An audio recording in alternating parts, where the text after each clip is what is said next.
Whether you lived 50, 500, or even 5,000 years ago, the road to building wealth was completely different from the opportunities you have in today's world. You might have had to conquer a kingdom, sail the high seas, or build a factory from the ground up. Because the truth is, the rules of wealth are in constant evolution, and the richest people have always been the ones to know how to spot the next big thing. So in this video, we're going to take you on a journey through time to explore how people got rich across thousands of years of history. And of course, we'll also see what wealth will look like 5, 50, and even 500 years from now.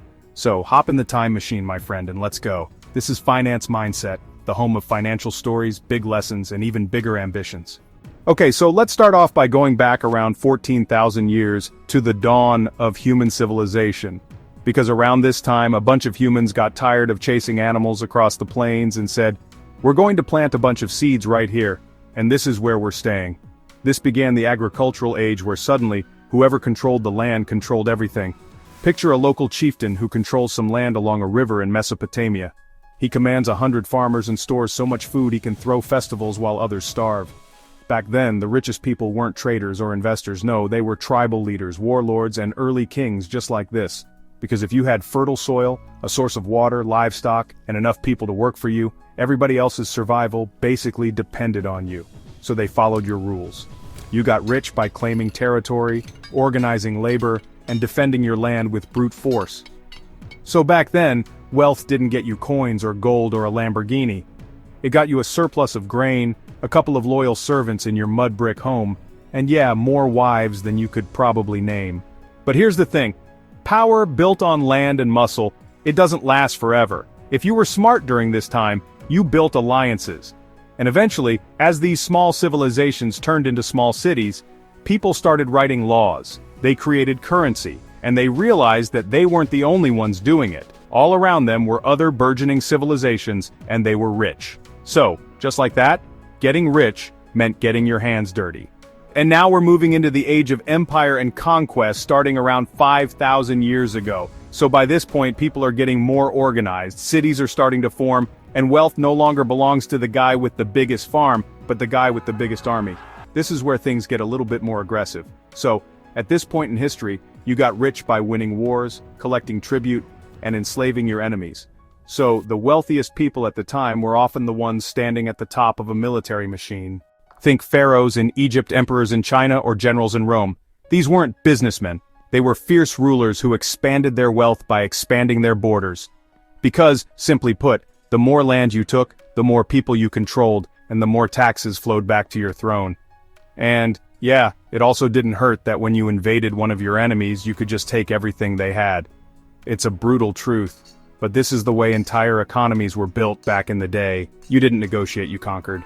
And what did all of that power get you? Well, how about palaces carved from stone, rare silk from halfway across the world, entertainers, soldiers, servants, your face stamped onto coins, and your story immortalized in the history books? That is a Genghis Khan level lifestyle. However, even this kind of power had a ceiling because as empires grew larger, armies got expensive and borders became harder to hold. A new kind of wealth started to emerge. And this time it didn't come from brute force, but from something far more efficient. But you know what, my friend? No matter what stage you're in right now, whether you're just starting or already on your way, the smartest move you can make is to keep learning, right? That's why here at Finance Mindset, we break down the psychology and strategies behind money and wealth. Want to level up? Hit that subscribe button like this video and join the conversation in the comments. And don't forget, you can also follow us on Facebook, Instagram, and TikTok for more financial stories and insights every day. More lessons are waiting for you right here on the channel, so stick around because we've got plenty more coming your way. Now, let's jump back in. So to today's topic, shall we? Alright, jumping ahead to the 1400s, we're in the start of the age of trade and exploration. So at this point, the Americas had just been discovered, and ships were racing out of European ports to grow their empires all over the world. Colonies were popping up, resources were flowing, and trade routes were exploding across the globe from Asia to Africa and the New World. A new kind of wealth machine had been born, and it didn't run on land or loyalty. It ran on trade. Pepper from India, porcelain from China, sugar from the Caribbean, gold from West Africa. Whoever controlled the trade routes controlled the wealth. Enter the Dutch East India Company. At its peak, it was the most valuable company in history, which also happened to have its own army and its own navy. I mean, the company literally took over cities and overthrew local rulers, all in the name of commerce. They extracted unimaginable wealth from the world, but it didn't come exclusively from brute force. They understood how goods moved and how to move them better than anybody else. That is how you got rich at this point in history. You had to be bold enough to take risks, smart enough to manage capital, and persuasive enough to negotiate with rulers. It was a brand new set of skills, and sometimes, yeah, you also had to be a pretty decent sailor. If you couldn't handle uncertainty or a rogue wave, you were not built for this era. But if you could, well, you lived like royalty, okay? Trade turned merchants into aristocrats and companies into global powers. The economy had gone international, and for the first time, wealth could stretch across oceans. But even with that power, there were still a few problems. Okay, ships took months. Communication was unreliable and there was no way to scale without something faster. But that is when the world met the machine. When the industrial age began in the 1800s, everything changed. Okay? Wealth was no longer about merchants and spices. It was about industry. People like Cornelius Vanderbilt, who started from nothing, built a railroad system that stitched the entire American economy together. Andrew Carnegie built a steel dynasty from which the country was literally built, and John D. Rockefeller built the oil empire from which it was powered. This era rewarded the industrialists because for the first time in history, the amount of stuff you could produce wasn't limited by how many people you could get to work for. You got rich by owning the means of production: steel mills, textile factories, oil refineries. These were the new gold mines. If you could build them fast enough and cheap enough, you could dominate an entire industry before your competitors even caught up. But that was easier said than done.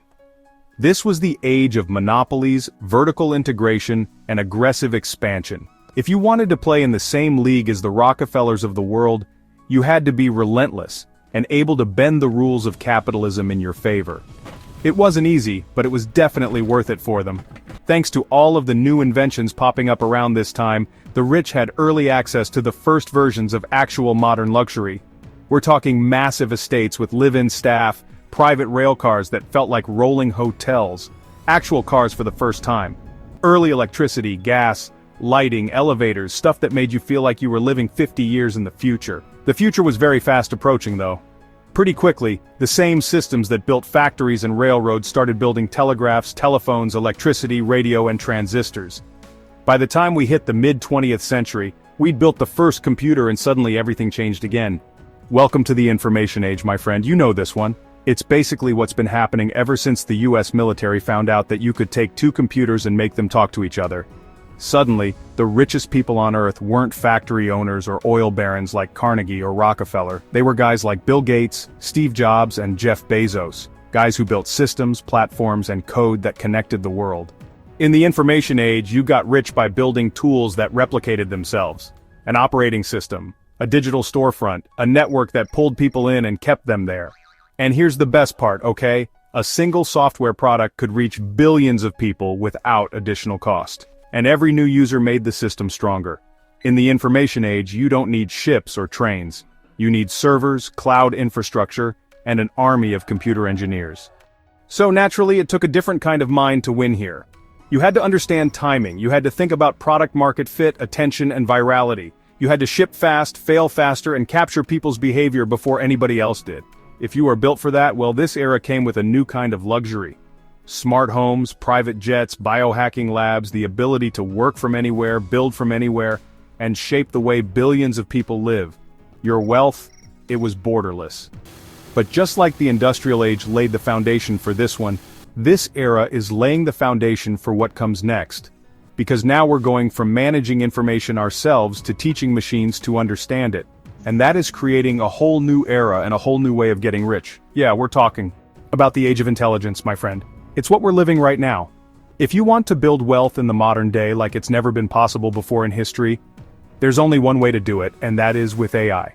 We're seeing a shift where traditional products are being fundamentally changed by AI. It's not just a tool anymore, and the biggest companies in the world know it. You might think it's overhyped, but there's a reason why Google, Microsoft, OpenAI, and Nvidia are all locked into trillion-dollar arms races to become the leader in artificial intelligence. Because whoever builds the most powerful AI is basically going to own the future, which means a lot of dollar bills. Wealth in this era doesn't look like factories or fleets. The new rich are the ones who own data, who build the foundation models, who sell the tools that power everybody else's tools. And the cool thing is that it's not about being a code wizard. The skills you need to get rich in this age are systems thinking, creativity, and being able to take complex ideas, simplify them, and share them with the world. It's about working alongside AI, not against it. But, we're still in the transition from the information age to the intelligence age, so who knows what wealth will really look like. But if history's taught us anything, it's that, over time, wealth never looks the same. Luxury is going to get wild in the future.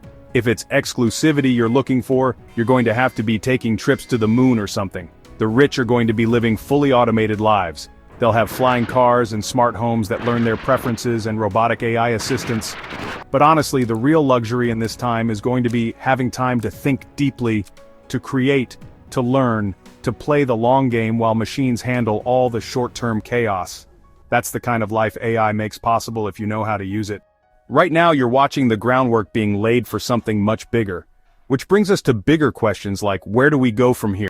What does getting rich look like in 50 to 500 years from now? Well, let's make some predictions on the future of wealth, shall we? So, in the next 5 years, the winners will be the ones who truly master AI and integrate it into everything they do. People who know how to automate workflows, generate income from digital assets, and scale their influence using machines will have an unfair advantage over everyone else. A few of them will seemingly get rich overnight, but most of them will get rich by building quiet systems that run in the background, earning money while they sleep. Now fast forward 50 years. By then, AI is not going to be new. There'll be 2 or 3 whole generations who have been born with it. And honestly, well, who knows what the next wave will be? We might be living more in the digital world than the physical world at some point. Many experts say that the most valuable companies might be those that control human well-being or energy. And what about 500 years from now? Well, we're obviously guessing here. But if we follow the current trajectory, wealth may not even look like money at all. Imagine a world post-scarcity where anyone anywhere has access to all of life's basic necessities. How do you even define wealth and exclusivity in that reality? Well, if there's one thing that's never going to change much, it's human nature. Exclusivity will always be measured in access and influence. But what the hell? Okay, let's think big. 500 years from now, the richest people might live in their own private simulations and travel the galaxy and live to 500. And if they don't happen to crack immortality, well, they'll probably be able to preserve their consciousness digitally somehow. It sounds wild, I know, but remember, okay. 500 years ago, the idea of global digital currencies or personal AI assistants or even being able to watch a YouTube video would have sounded just as crazy. So, where does that leave you, my friend? Well, we've seen how wealth has evolved through history, how it's evolving and changing today, and how it will keep evolving. If you want to stay in the game, you can't afford to cling to what worked yesterday. You have to embrace the future. So there you have it, that's it for today's story. Want more? Head over to the channel and dive into our other videos. If you're serious about money and growth, make sure to subscribe and hit the bell so you never miss a lesson. Because the best investment you can make is in your mindset. And every video here is built to help you sharpen it. So, go ahead, like, comment, and share this with someone chasing success too. We've got plenty more waiting for you right here. Until then, stay sharp, stay focused, and keep building your finance mindset. We'll see you in the next one. Take care, my friend.